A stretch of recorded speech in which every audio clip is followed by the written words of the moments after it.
All right, hello and welcome back to another recorded lecture. I'm Professor Carter, thrilled to be here with you. Today, I want to talk about verbal communication and language, and this is going to give us a good foundation for the rest of the class.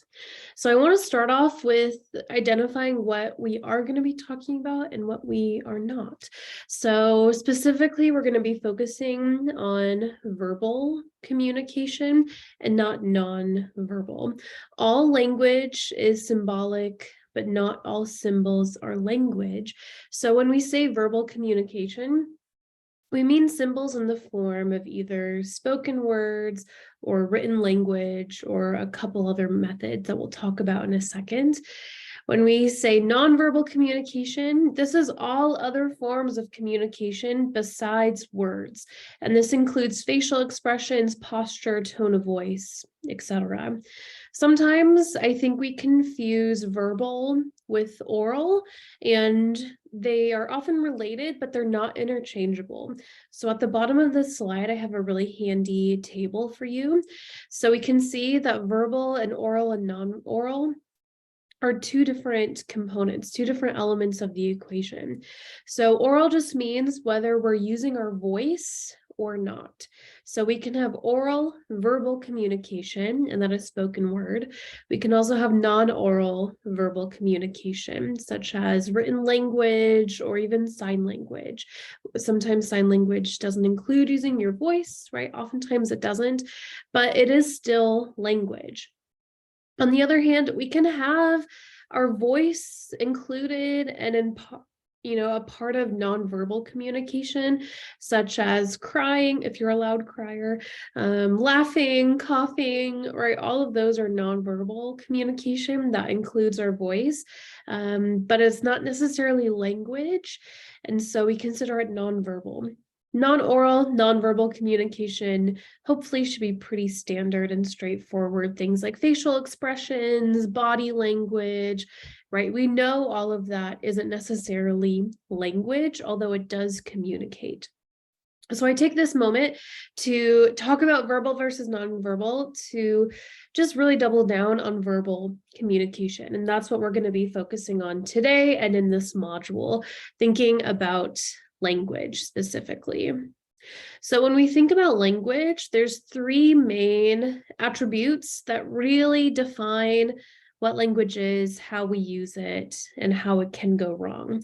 Language is arbitrary, language is ambiguous, and language is also abstract. So let's start with language is arbitrary. So when we use this word arbitrary, we are talking about the relationship between different elements of language and how we assign meaning. We make the connections between them, but they're not inherently there. So a way to make sense of that is through what we call the triangle of meaning. And this is showing how language uses a lot of symbols, and those symbols have no real direct relationship to what they represent. So we have our symbol, a referent, and our thought or reference. This can be kind of confusing, so let's bring in a specific example to unpack this triangle of meaning. Sometimes we call this the semantic triangle. All right, so same slide, but I have a new graphic on the left using the word orange. So we have our term or our symbol, the word orange.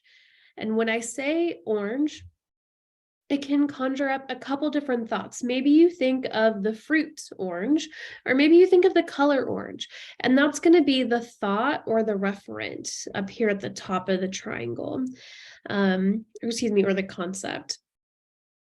The referent is what it actually is in the world.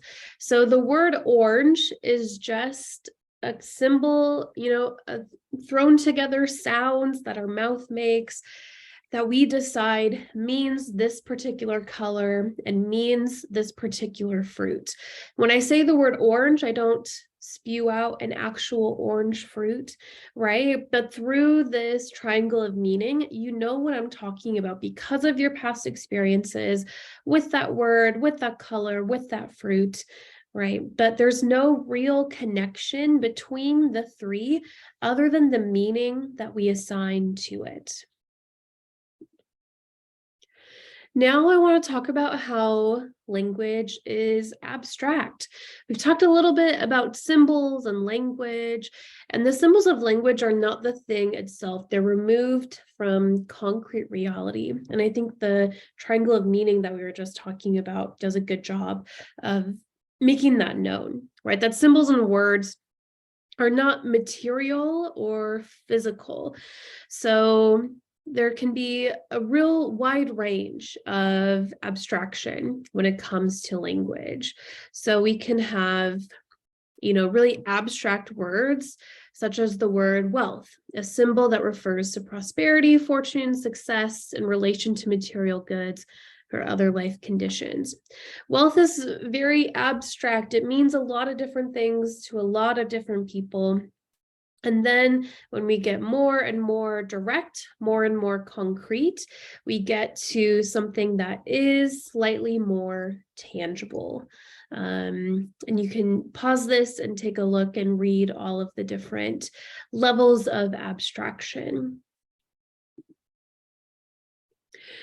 Lastly, I want to talk about how language is ambiguous. And by ambiguous, we mean that language can mean multiple things to multiple people because we're using symbols. And symbols and their meaning vary from person to person, from context to context, based on a lot of different things, right? In different cultures, you use different words for different items or different places, and there can be some miscommunication there.